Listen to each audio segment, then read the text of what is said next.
सिर्फ साधना करने से ही जीवन हमारा श्रेष्ठ होगा, सिर्फ साधना करने से, पूजा करने से ही हमारे जीवन में सब कुछ हो जाएगा, कर्म नहीं करना पड़ेगा। जबकि कर्म ही जीवन है। कर्म करते हुए ही परमात्मा को प्राप्त किया जाता है और कर्म करते हुए ही जीवन को श्रेष्ठ बनाया जाता है। बिना कर्म के ना तो साधना ही करने से जीवन श्रेष्ठ होता है और ना ही साधना को छोड़ के कर्म करने से जीवन श्रेष्ठ होता है।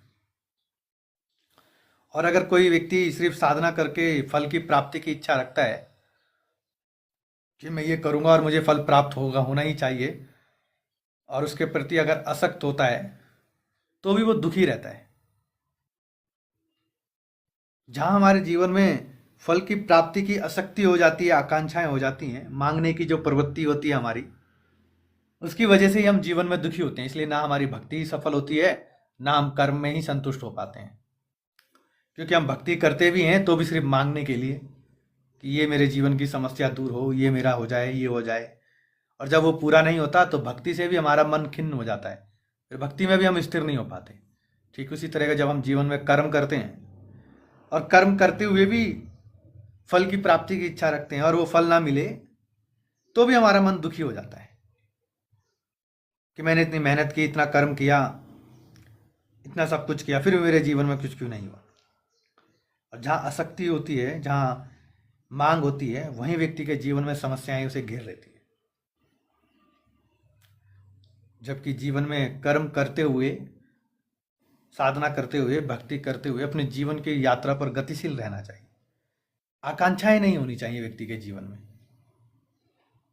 जहाँ भक्ति में भी आकांक्षाएं होती हैं वहाँ भक्ति सफल ही नहीं होती, क्योंकि भक्ति तो निस्वार्थ होती है और कर्म भी अगर हमारा श्रेष्ठ हो और कर्म भी हमारा मर्यादित हो तो फल तो मिलता ही मिलता है। पर जहाँ फल की पहले ही हम इच्छा रखते हैं वहाँ हमारा कर्म भी दूषित हो जाता है।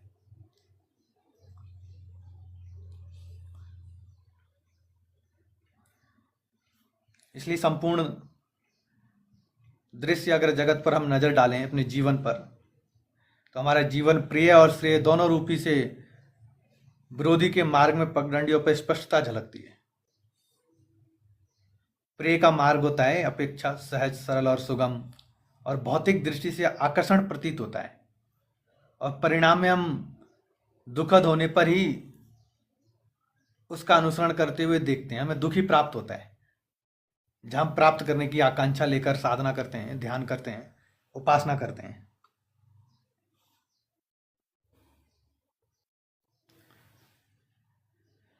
और श्रेय का मार्ग होता है अनुसरण करने वाला। इसलिए प्रेय और श्रेय दोनों साथ चलते हैं। पर प्रेय का अर्थ होता है कि प्रार्थना होनी चाहिए, कर्म होना चाहिए, पर प्राप्ति की आकांक्षा ना हो। और श्रेय का मार्ग होता है कि अनुसरण करने वाला व्यक्ति, जो साधक बिरले ही होते हैं, बहुत कम ही ऐसे साधक और भक्त होते हैं जो अपने गुरु के शब्दों को अनुसरण करते हुए अपने जीवन में गतिशील रहते हैं। क्योंकि सदे मन वाला ही अपने जीवन के लक्ष्य का चयन कर पाता है, अपने जीवन में श्रेष्ठता प्राप्त कर पाता है। और जिनका मन हमेशा अस्थिर रहता है, स्थिर नहीं रहता, वो हर क्षण अपने जीवन में कभी राम की उपासना करते हैं, कभी काली की उपासना करते हैं। अगर काली ने कुछ नहीं किया तो राम के पास जाएंगे, राम ने कुछ नहीं किया तो वो हर दिन जीवन भर अपने देवताओं को ही बदलते रहते हैं और अपने कर्म को भी बदलते रहते हैं कि मुझे अब ये काम करने से जीवन में प्राप्त नहीं हो रहा तो दूसरा करूंगा, तीसरा करूंगा, और वो पूरे जीवन भर उसी प्रकार से जीवन जीते रहते हैं। इसलिए ना उनकी साधना ही सफल होती है, ना उनकी भक्ति सफल होती है, ना वो कर्म में ही सफलता प्राप्त कर पाते हैं। हर क्षण वो असंतुष्ट रहते हैं। इसलिए जिनका मन सदा हुआ होता है,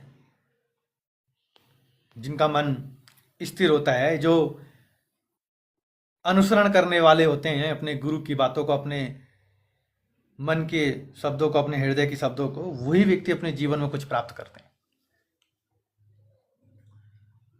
क्योंकि सदे हुए मन वाला व्यक्ति ही अपने जीवन के एक लक्ष्य को निर्धारित कर उस पर गतिशील होता है। और आदिकाल से ही हमारे ऋषि मुनियों ने मोक्ष प्राप्ति के लिए लक्ष्य को ही सर्वोपरि माना है। जिसके जीवन में कोई लक्ष्य ना हो, सार्थक ही होता है, उसके जीवन का कोई अर्थ नहीं होता। जिसके जीवन में लक्ष्य होता है, एक संकल्प होता है, वही सर्वोपरि होता है। ज्ञान, कर्म और भक्ति को ही मोक्ष प्राप्ति के साधन के रूप में स्वीकार किया गया है कि गुरु रूपी ज्ञान भी होना चाहिए और कर्म भी होना चाहिए और परमात्मा के प्रति भक्ति रूपी साधना भी होनी चाहिए। और जहाँ ये तीनों होती हैं वही मोक्ष की प्राप्ति होती है, वही मोक्ष प्राप्ति का एक रास्ता होता है, वही साधन होता है। पर हम अपने जीवन में केवल किताबों के पन्नों में उलझकर कभी इस गुरु के प्रवचन में, कभी उधर के प्रवचनों में अपने जीवन को इधर उधर घुमाते रहते हैं, पर अपने मन से कभी भी एक जगह स्थिर नहीं हो पाते। कभी इस मंदिर में, कभी उस मंदिर में डोलते रहते हैं, कभी इसकी साधना, कभी उसकी उपासना, कभी उसकी भक्ति, पर हमारी भक्ति भी स्थिर नहीं है और हम अपने आप को भक्त कहते हैं।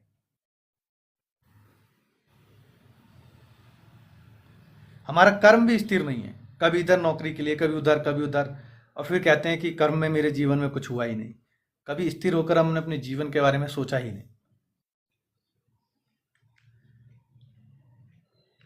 श्रीमद् भगवत गीता में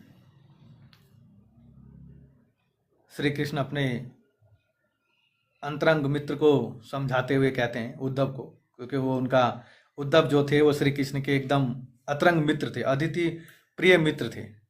और उद्धव को समझाते हुए भगवान श्री कृष्ण ने तीनों योग का वर्णन करते हुए कहा है कि ज्ञान, भक्ति, कर्म ही मानव जीवन का कल्याण का साधन है। अन्य कोई साधन नहीं है जीवन में इस माया से मुक्त होने के लिए, संसार से मुक्त होने के लिए। सभी जना मिले रहा, टैप टैप करना। और उद्धव को समझाते हुए उन्होंने तीनों ही योग का वर्णन किया है। ज्ञान जो गुरु के माध्यम से प्राप्त होता है, जो सत्संग से प्राप्त होता है, जो गुरु के सानिध्य से प्राप्त होता है। भक्ति जो गुरु हमें हमारे इष्ट से संबंधित साधना के बारे में समझाते हैं, जिससे कि हम अपने एक जीवन में एक इष्ट का चयन करते हुए अपने उसी इष्ट के रूप की उपासना करते हुए, भक्ति करते हुए, कर्म करते हुए उसकी ओर गतिशील हो सकें, वो साधना है। और कर्म जो हम करते हैं, जो हमारा श्रेष्ठ कर्म होता है, वही कर्म, इन तीनों के मिलने से ही हमारे जीवन का कल्याण है। और ये तीनों ही हमारे जीवन का कल्याण का साधन है, अन्य कोई साधन नहीं है। और माया से उत्पन्न, मन के विचारों से उत्पन्न हुए संपूर्ण गुण ही गुण होते हैं, ऐसे मानकर हम मन और इंद्रियां और शरीर द्वारा होने वाले संपूर्ण क्रियाओं में कर्ता का अभिनय करते रहते हैं। और जो कर्ता रूप में अपने कर्म करता है, जो अपने अभिमान से रहित होता है, सर्वव्यापी सच्चिदानंद में एकाग्र कर स्थिर रहने का नाम ही ज्ञान योग है। जिसके जीवन में ये ज्ञान है कि मैं तो केवल करता हूं, कर्म कर रहा हूं, और कर्म का फल देना तो परमात्मा के हाथ में है, नहीं देना भी उसके हाथ में, मुझे तो केवल कर्म करना है। वही उस परमात्मा से एकाकार होता है। और जो उसी प्रकार से एकाकार होता है, उसी स्थिरता का नाम ही गुरु का ज्ञान है, वही ज्ञान योग है। जहाँ गुरु हमें वो ज्ञान देते हैं कि हमें अपने जीवन में किस प्रकार गतिशील होना है, किस प्रकार कर्म करते हुए, परमात्मा की उपासना करते हुए उस ओर चलना है, वही श्रेष्ठ ज्ञान होता है।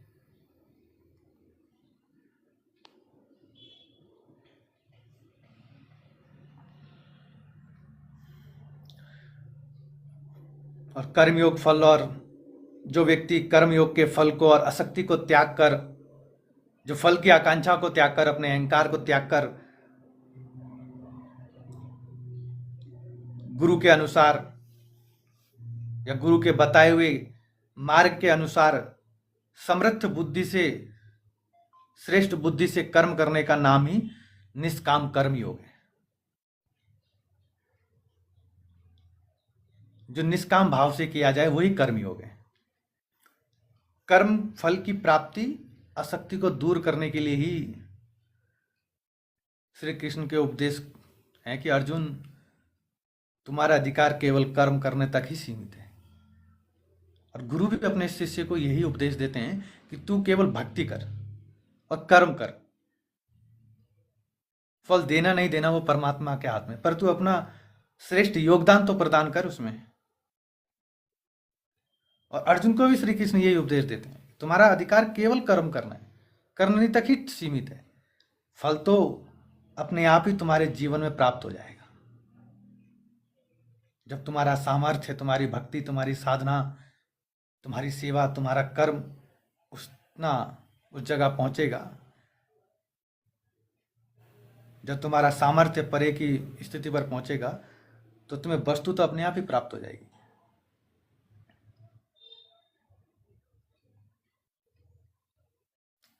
और कर्ता व्यक्ति का संबंध केवल कर्म से होता है, भक्त का संबंध केवल भक्ति से होता है, और शिष्य का संबंध केवल गुरु के ज्ञान से होता है, गुरु से होता है।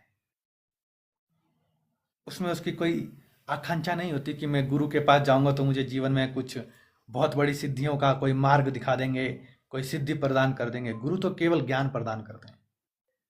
और ऐसा भी नहीं है कि मैं आज लक्ष्मी की उपासना करूंगा, भगवत काली की उपासना करूंगा, किसी देवी देवता की उपासना करूंगा तो वो मेरे जीवन में मेरे सारे समस्याओं का समाधान कर देंगे, बस इसलिए मैं उपासना कर रहा हूँ। वो भी संभव नहीं है, क्योंकि भक्ति तो केवल स्वयं की आत्मा से परमात्मा को मिलाने के लिए की जाती है। देना नहीं देना तो वो उसके हाथ में है। पर हमें सिखाया ही ये जाता है कि साधना, काली की साधना करोगे तो तुम्हारे शत्रुओं का नाश कर देगी, लक्ष्मी की उपासना करोगे तो तुम्हारे घर में पैसा ही पैसा होगा। हमें सिखाया ही यही जाता है, और हम उसी प्रकार से साधना करते हैं, उसी प्रकार से ध्यान करते हैं, उसी प्रकार से चिंतन करते हैं। और बताया भी यही जाता है कि तुम गुरु को पकड़ो, गुरु बनाने से तुम्हारे जीवन की सारी समस्याओं का समाधान गुरुदेव खुद कर देंगे, गुरु ही कर देंगे, तुम्हें कुछ नहीं करना पड़ेगा। और जब गुरु हमारे जीवन में कुछ नहीं करते, सिर्फ ज्ञान देते हैं, तो हमें लगता है ये गुरु तो किसी काम के ही नहीं है, ये गुरु तो हमें उल्लू बना रहे हैं, दूसरे गुरु के पास जाने की क्रिया हो जाती है। इसलिए हम दुखी और परेशान रहते हैं। हम गुरु के सानिध्य में पहुंचकर भी अपने जीवन में संतुष्टि प्राप्त नहीं कर पाते, आनंद प्राप्त नहीं कर पाते, गुरु के उस ज्ञान को समझ नहीं पाते, क्योंकि हमारी धारणा ही कुछ इस प्रकार से बना दी गई है कि गुरु का मतलब सारी समस्याओं का समाधान करने वाला, गुरु का मतलब कि मैं उनके दीक्षा लूं, उनका शिष्य हो जाऊं, पर मैं खुद कुछ भी ना करूं, ना साधना करूं, ना ध्यान करूं, ना सत्संग में आऊं, ना सत्संग सुनूं, ना कुछ कर्म अच्छे से ही अपने कर्मों को सुधारूं। बस मैंने गुरु बना लिए, अब गुरु मेरे जीवन की सारी समस्याओं का ठेका लेके बैठे हैं, अब गुरु सब समस्याओं का समाधान कर देंगे। और जब वो समाधान नहीं करते, केवल मार्ग दिखाते हैं, तब वो गुरु हमें चोर जैसे नजर आते हैं। फिर हम दूसरे गुरु की तलाश में जाते हैं, फिर भटकते रहते हैं। ठीक वैसे ही हमारी भक्ति भी है, हम केवल भक्त बनते हैं, पर भक्ति हमारे हृदय में होती ही नहीं। जहाँ भाव युक्त भक्ति नहीं होती, वह भगवान भी उसके ऊपर कृपा नहीं करते।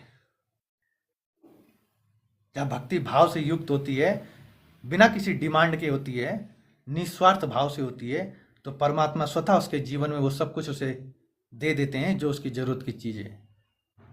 पर पहले हम निस्वार्थ भाव से भक्ति तो करें, निस्वार्थ भाव से गुरु के आगे समर्पण तो करें, उस ज्ञान को अपने हृदय में उतारे तो सही। और कर्म में भी हमें सफलता नहीं मिलती, क्योंकि कर्म भी हम यही सोचकर करते हैं कि मैं इतने घंटे ये काम करूंगा तो मुझे इतना पैसा आएगा, इतना ये आएगा, इतना हो जाएगा, इतने दिन करूंगा, और नहीं होता। एक दिन भी 2 घंटे भी अगर देर हो जाए, नहीं हो, तो हम परेशान हो जाते हैं, ये कर्म तो बेकार है, अब कोई और कर्म करना चाहिए। फिर ज्योतिष के पास इधर उधर घूमते हैं, फिर भटकते हैं अपने आप को लेकर, क्योंकि स्थिरता हमारे जीवन में होती ही नहीं, इसलिए हम अपने जीवन में दुखी हैं। इसलिए हम जीवन भर दुख के मार्ग पर ही चलते हैं। सुख हमें प्राप्त होता भी है तो वो क्षणिक भर के लिए होता है बस, और सुख भी हम सपने में ही प्राप्त करते हैं। वास्तविकता में सुख से हमारा कोई लेना देना नहीं होता।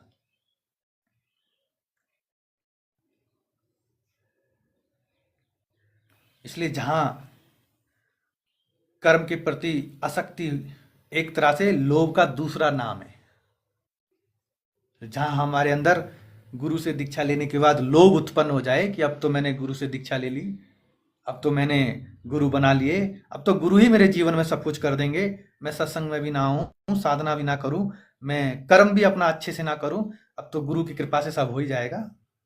तो वो लोभ है, वो लोभ आसक्ति है, आसक्ति का दूसरा नाम ही लोभ है। इसलिए हम अपने जीवन में ना ध्यान ही कर पाते हैं, ना ज्ञान ही धारण कर पाते हैं, ना साधना ही कर पाते हैं, ना कर्म को ही सुधार पाते हैं।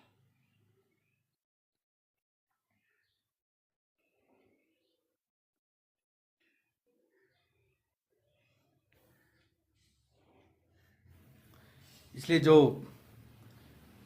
कृषि का आधिकारिक व्यक्ति होता है, जो कृषि करता है, वो अपने क्षेत्र में परिश्रम करता है। वो अपने मन के अनुकूल बीज बोने तक ही सीमित है कि मेरा मन हुआ, मैंने इतने दायरे में बीज बो दिए, और इच्छा अनुकूल फल प्राप्ति का भाव अपने मन में ना आने दें, तो उसकी फसल भी अच्छी होती है।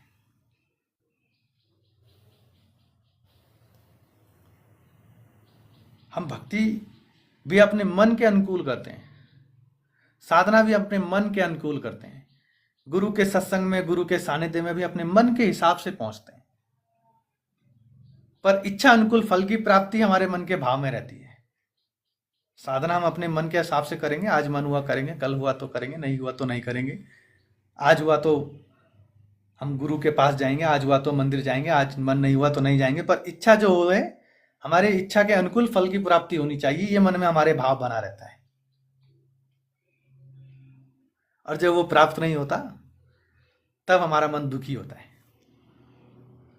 क्योंकि फल की प्राप्ति केवल हमारे श्रम पर ही निर्भर ना होकर, हमारे इच्छाओं पर निर्भर ना होकर, हमारे कर्म पर निर्भर ना होकर, हमारे दैनिक तथा भौतिक और आध्यात्मिक शक्तियों से संचालित होती है।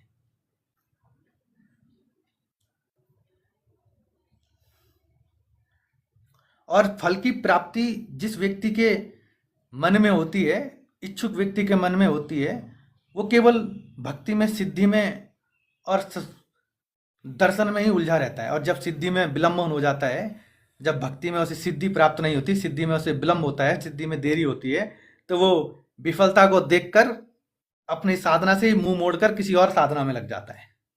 वो अपने कार्य में जब उसे सफलता नहीं मिलती, तो उस कार्य को छोड़कर विमुख हो जाता है। कहा जाता है कि भौतिक जीवन में भी अगर कोई व्यापार किया जाए, तो जिस जगह तुम व्यापार कर रहे हो अपनी दुकान में, उस दुकान के जिसमें तुम बैठते हो, उस चेयर पे कम से कम 1 साल कंटिन्यू अगर तुम फिक्स समय पे बैठना शुरू कर दो, तो तुम्हारे अपने कार्य में अपने आप ही बढ़ोतरी होने लग जाती है। उसके लिए तुम्हें कोई उपाय करने की जरूरत नहीं।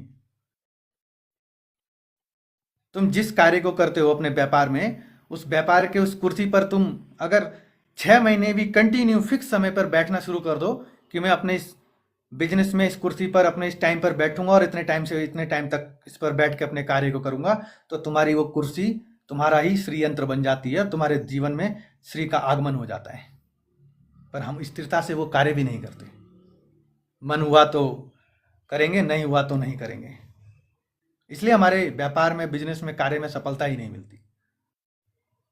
ये मैं तुम्हें एकदम सटीक उदाहरण दे रहा हूं, कभी प्रैक्टिकल करके देखना कि तुम 21 दिन अपने व्यापार में, जिस आसन पर तुम बैठकर व्यापार करते हो, उस पर बैठो और एक फिक्स समय बना लो कि मैं इतने समय से इतने समय पर बैठूंगा और उस समय से मिस नहीं करूंगा। तो देखो तुम्हारे व्यापार में कितनी प्रगति होती है। और अपनी साधना में भी एक फिक्स समय बनाओ कि मैं इतने समय से इतने समय पर मंत्र जाप करूंगा, ध्यान करूंगा, और उस समय में कुछ नहीं करूंगा। फिर देखो तुम्हारे साधना में तुम्हें कैसे सफलता नहीं मिलती। और एक समय बनाओ कि मैं अपने गुरु के सानिध्य में इतने समय दूंगा, अपने गुरु के पास जाऊंगा, अपने गुरु के सत्संग को सुनूंगा। फिर देखो तुम्हारे जीवन के अंदर ज्ञान की वृद्धि कैसे नहीं होती। पर तुम करते ही कुछ नहीं, तुम सिर्फ सपनों की दुनिया में जीते हो। इसलिए तुम दुखी होते हो, क्योंकि तुम्हें बताने वाले मार्ग भी वैसे ही व्यक्ति मिलते हैं जो तुम्हें स्वप्न ही दिखाते हैं, वास्तविकता से तुम मिलना ही नहीं चाहते। इसलिए तुम दुखी हो। इसलिए हर एक भक्त अपने जीवन में दुखी होता है, हर एक बिजनेसमैन अपने कार्य में दुखी होता है, हर एक ज्ञानी व्यक्ति अपने ज्ञान से अज्ञानी बना रहता है, क्योंकि वो अपने गुरु के बताए हुए मार्ग पर चलना ही नहीं चाहता।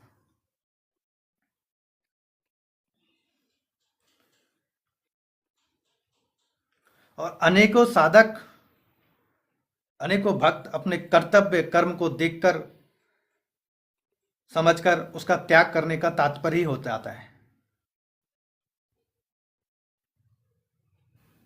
और हर एक साधक अपने कर्तव्य कर्म को दुख समझकर उसे त्याग करने के लिए तैयार रहता है। सोचता अब ये तो साधना करने से शरीर में दर्द हो रहा है, गुरु के सानिध्य में पहुंचना है, अब वहां कितनी देर सत्संग होगा, क्या होगा, उसे देखकर वो दुखी होता है और उसे छोड़कर त्याग करने का फैसला कर लेता है। अपने कर्तव्य के कर्म को देखकर भी वो त्याग करने का फैसला करता है। और भगवान श्री कृष्ण ने अर्जुन से कहा है, और गुरु भी अपने शिष्य को यही कहते हैं कि तुम्हें कर्म फल का लोभ नहीं होना चाहिए,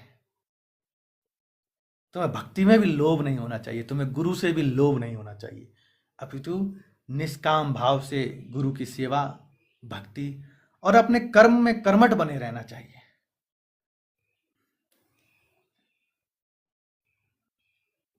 वही जीवन की श्रेष्ठता है, उसे ही साधना कहते हैं, उसे ही जीवन को साधने की क्रिया कहा जाता है।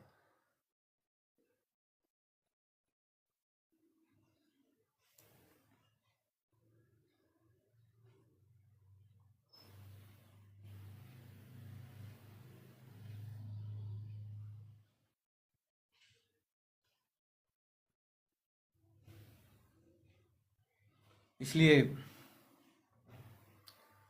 जीवन में मानव की दो प्रकार की स्थिति होती है, एक अंतर्मुखी और एक बाह्यमुखी।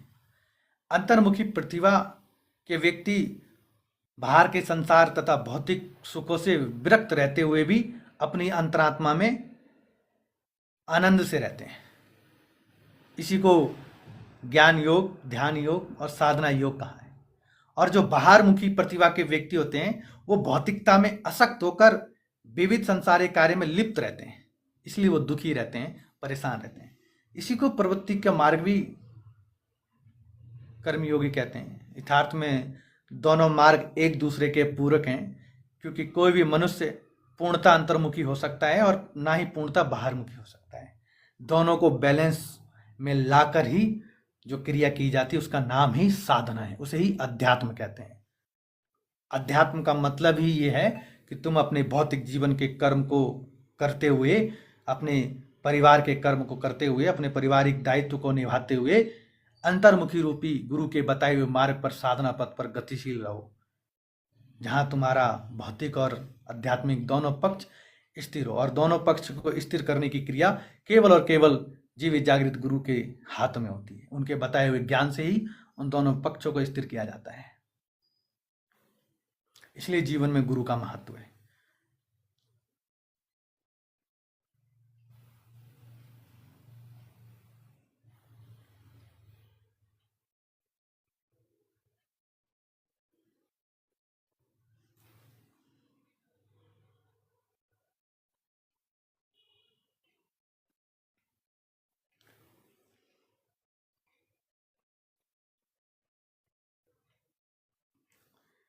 इसलिए तुलसीदास ने भी एक जगह कहा है कि कायर पुरुष केवल भाग्य के भरोसे बैठे रहते हैं कि मेरी कुंडली के ग्रह नक्षत्रों में ऐसा लिखा है तो मेरे भाग्य में ऐसा होगा ही।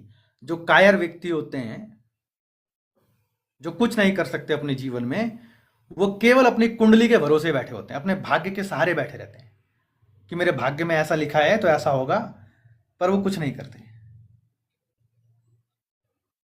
जो व्यक्ति अपने भाग्य के भरोसे बैठा रहता है वो कायर ही होता है। जबकि जो पुरुषार्थी होते हैं, जो संकल्पवान होते हैं, जो श्रेष्ठ होते हैं, वो अपने गुरु के बताए हुए मार्ग पर चलकर अपनी दुनिया बदल देते हैं, अपने भाग्य को भी बदल सकते हैं। साधक का जीवन साधक के हाथ में होता है। अगर वो अपने गुरु के बताए हुए मार्ग पर चले तो अपने दुर्भाग्य को भी सौभाग्य में परिवर्तन कर सकता है।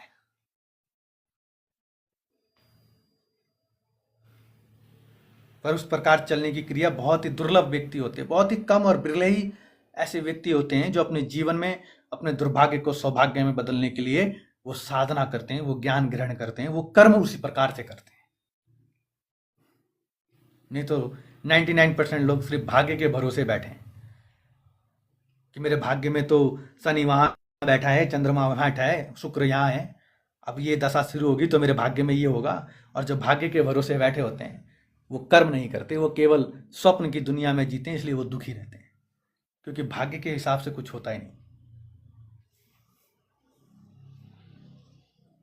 और गुरु तुम्हें भाग्य के भरोसे ना रहकर अपने भरोसे चलाने की क्रिया सिखाते हैं कि तुम स्वयं कर्म करो, कर्म करते हुए साधना करो, और साधना करते हुए गुरु के सत्संग और गुरु के सानिध्य में रहो।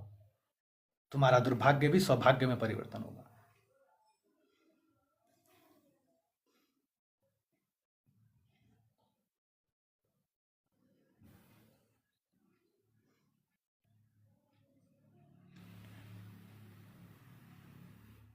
इसलिए अकर्मण्य व्यक्ति जो करता है वो बिना किए हुए ही रहता है, जो कुछ नहीं करता, वो सिर्फ स्वप्न देखता रहता है, इसलिए वो जीवन भर स्वप्न में ही जीता है। वो कुछ नया कर भी नहीं सकता, और जो उसके पास प्राप्त हुआ है, जो उसके दादा परदादा और पिता से जो संपत्ति उसे प्राप्त हुई है, जो उसे ज्ञान प्राप्त हो, वो भी नष्ट हो जाता है, क्योंकि वो इसी भरोसे बैठा रहता है कि बस मेरे भाग्य में लिखा है तो हो ही जाएगा। अब मैंने भगवान के आगे दिया जला ही दिया तो परमात्मा दे ही देंगे, मुझे कुछ करने की जरूरत ही कहाँ है। मैंने मंदिर में नारियल चढ़ा ही दिया, मैंने गुरु से अब दीक्षा ले ही ली, तो अब गुरु सब कुछ कर देंगे, मुझे कुछ करना ही नहीं पड़ेगा। जो व्यक्ति इस प्रकार के चिंतन से ग्रसित होता है, वो अपने जीवन में जो उसे प्राप्त हो रखी चीजें हैं उसे भी नष्ट कर देता है, उसे भी खो देता है, वो भी उसके पास नहीं रहती।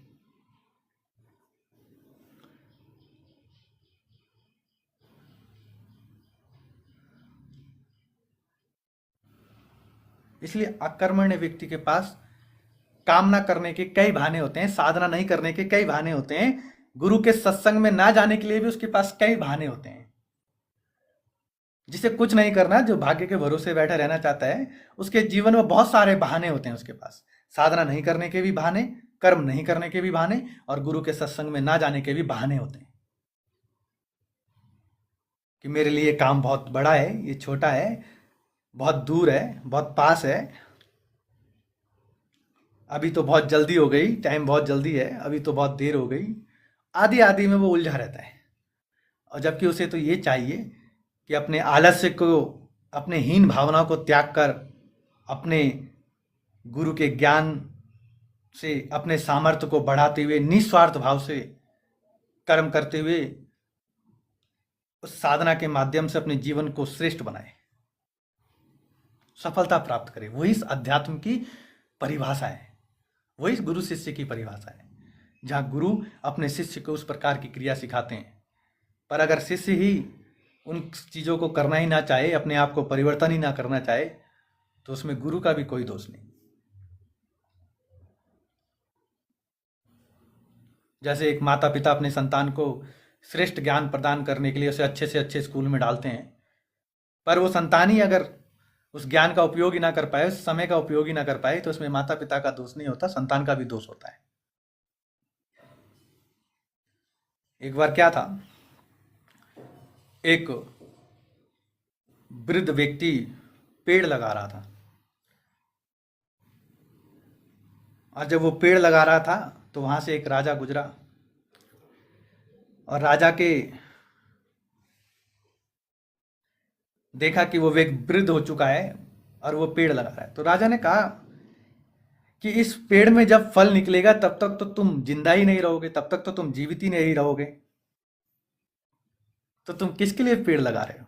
ठीक वैसे ही हमारे जीवन में भी कुछ लोग होते हैं, जब भी तुम साधना करना शुरू करते हो, भक्ति करना शुरू करते हो, गुरु के सानिध्य में पहुंचना शुरू करते हो, तो लोग कहते हैं अब तो तुम्हारी उम्र हो चुकी है, अब साधना करके क्या होगा, अब भक्ति करके क्या होगा, अभी तो तुम्हारी उम्र ही छोटी है, अभी तो तुम्हारे खेलने कूदने के दिन है, अभी तो तुम्हारे मनोरंजन करने के दिन है, अभी से तुम साधना करोगे तो क्या करोगे, अभी तो तुम्हारी साधना का समय ही नहीं हुआ, अभी तो तुम्हारा भक्ति करने का भी समय नहीं है, अभी तो तुम्हें सोना है, स्वप्न देखना है, नाचना है। हमारे जीवन में भी कुछ ऐसे ही व्यक्ति होते हैं जो हमें जीवन में आगे नहीं बढ़ने देते। तो उस वृद्ध व्यक्ति ने कहा कि मेरा काम कर्म करते रहना है, मेरा काम साधना करते रहना है, मेरा काम सेवा करते रहना है, फल किसी ना किसी को तो अवश्य खाने को मिलेगा ही ना मेरे बाद। ठीक वैसे ही जब हम साधना करते हैं, गुरु के सत्संग में होते हैं और कर्म करते हैं, तो उसी साधना के माध्यम से, उसी ध्यान के माध्यम से, उसी गुरु के सत्संग के माध्यम से ही हमारे आने वाली पीढ़ी को भी उस प्रकार का मीठा फल प्राप्त होता है। और उस वृद्ध व्यक्ति ने भी यही कहा था कि मेरा काम सिर्फ कर्म करना है, मेरा काम ये पेड़ लगाना है, फल किसी ना किसी को तो मिलेगा ही ना, जब ये फल देगा तो निरंतर कर्म करने वाला, निरंतर कर्म करते हुए साधना करने वाला, निरंतर गुरु के सत्संग में सम्मिलित होने वाला, गुरु के आज्ञा का पालन करने वाला व्यक्ति सूर्य के समान तेजस्वी होता है, जो बिना मांगे सबको प्रकाश देते हैं।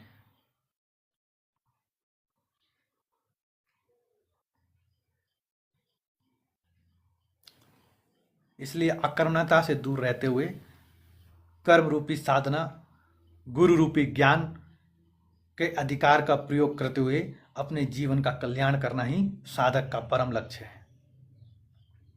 वही एक मनुष्य के जीवन का लक्ष्य होना चाहिए।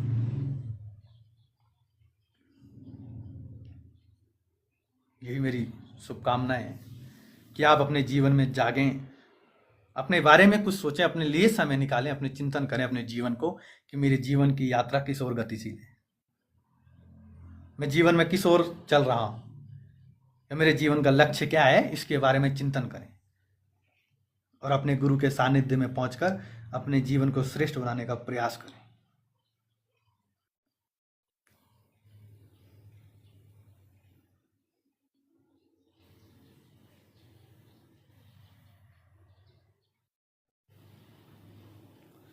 एक भजन सुनते हैं और अब विदा लेते हैं। आज का सत्संग यहीं तक।